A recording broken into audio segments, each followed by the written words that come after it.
I'm your host, Annie Bowles, and this is News du Jour.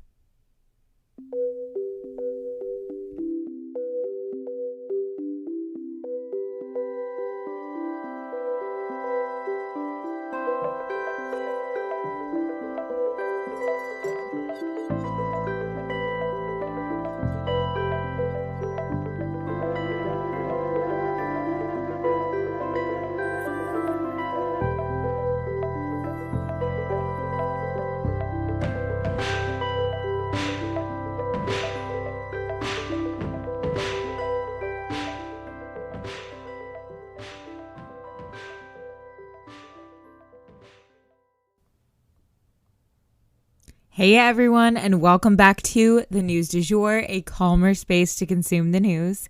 So I wanted to remind everyone again that next Monday we will not have an episode as I do take Christmas off to be with my family, just as a heads up.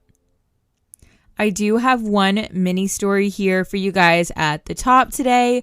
Another winter storm is coming that could disrupt holiday travel.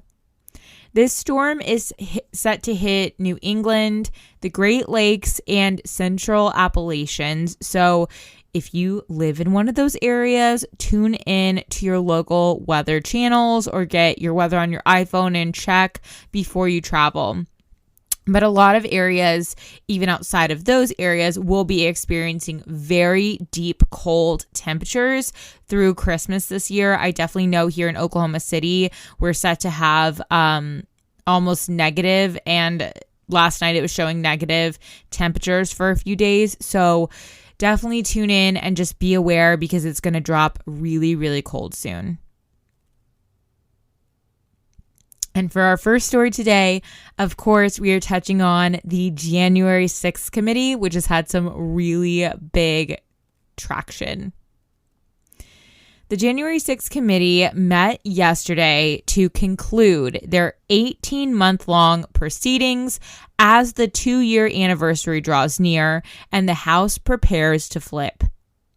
The meeting was pretty eventful, the culmination of many, many months of investigative work, interviews of over 1,000 witnesses, 10 public hearings, and more. The committee voted unanimously to refer President Trump to the Justice Department for the crimes of inciting an insurrection, as well as conspiracy to defraud the United States, obstruction of an act of Congress, and at least one more federal crime.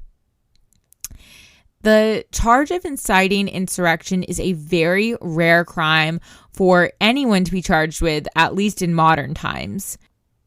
This is also the very first time in American history where a former president will be turned over by Congress for criminal prosecution. The committee also recommended 5 Trump cronies for potential criminal charges as well: Rudy Giuliani, John Eastman, Jeffrey Clark, and Kenneth Chesebro. They also referred 4 Republican congressmen to the House Ethics Committee because they refused to appear when they were subpoenaed by the committee. They also asked the Department of Justice to look into a number of witnesses who they stated had been, quote, less than forthcoming, end quote. These charges would have lengthy prison sentences associated with guilty verdicts. But it's important to remember that this is just Congress kicking the ball over to the Justice Department's court. They don't have any actual legal power. But it is their belief that these crimes occurred based on the evidence that they have compiled, and now it'll be up to the Justice Department to decide whether or not to proceed with these charges and how they want to go about that. They plan to release an over 100-page report as well, so that the American public and the history books have a record of exactly what happened on January 6th.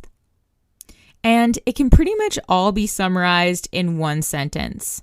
As Republican Liz Cheney put it, quote, "Every president in our history has defended this orderly transfer of authority except for one. End quote. Next up for today, we're discussing George Santos's mysterious resume. Okay, so a guy named George Santos was elected in Long Island, New York, to serve in Congress on Capitol Hill. Cool. But also, what if the story he fed his voters about his life was made up? We've heard of kids manufacturing their college applications or founders fudging numbers for investors. But this is a little more novel because one would think that with such a public platform, wouldn't you expect to get caught? George Santos claimed to be the embodiment of the American dream, an immigrant, a public school kid who went on to rise into the hallowed halls of Wall Street's financial firms, working his way up to being an investor with 13 properties and counting. He even went as far as to claim that he started an animal rescue charity that supposedly had saved over 2,500 dogs and cats. But was any of it true? The New York Times dug into it. They called up Citigroup and Goldman Sachs, the two Wall Street firms that he had claimed to work for. Neither had employment records for him. So they called up Baruch College, which he had supposedly attended. They had never heard of him. They also could not find any registered charity with the name of, quote, Friends of Pets United, unquote, which he claimed is the name of his animal rescue. Sketchy doesn't even describe it. What the heck? Now, there does seem to be some money in his pocket, though. There's records of him donating to a number of political campaigns over the years, and he reported about $1.7 million in earnings from his company called DeVolder. But mysteriously, this company does not have a website or a LinkedIn page. It claims to manage a family portfolio of $80 million of real estate, but it's unclear what real estate. And that kind of thing usually comes with, receipts, a pretty easily traceable paper trail. And riddle me this. If he is the American dream and came from nothing, how does his family casually have $80 million to throw around? What's more, the New York Times dug deeper and even found criminal charges connected to George Santos back in Brazil, where his family is from, for check fraud. Many are now worrying that this man is some type of talented Mr. Ripley, making up his entire identity. But authorities will likely look into the matter now that the New York Times has published their expose, so we'll see and we'll keep you posted. Next up, we have just a couple Musk dates for you guys, Elon Musk dates. So in the first update, we are discussing the fact that he put out a poll to see if he should step down as Twitter's CEO. So yes, it's true. Elon Musk posted a poll to his Twitter account that asked if he should step down as Twitter's CEO. It also promised that he would abide by the results.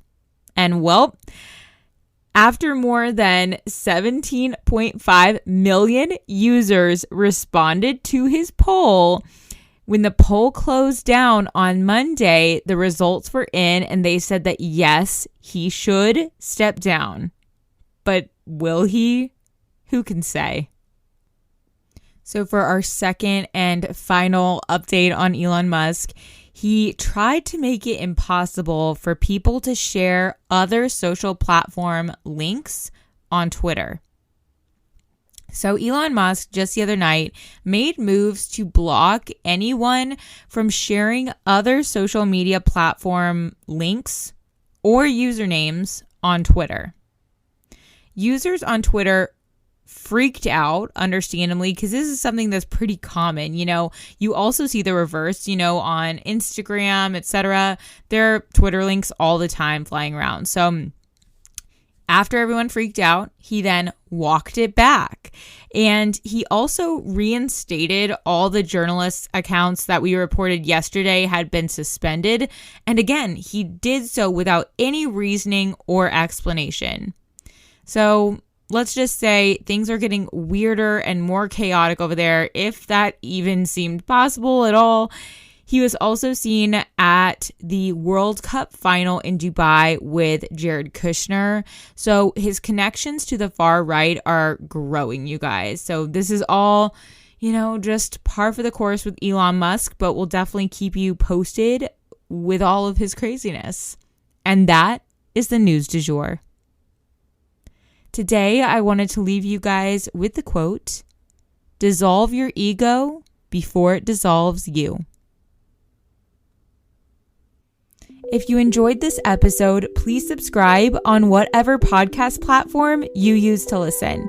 A rate and review or shout out on social media would mean the world to us and help us be able to keep creating the news du jour.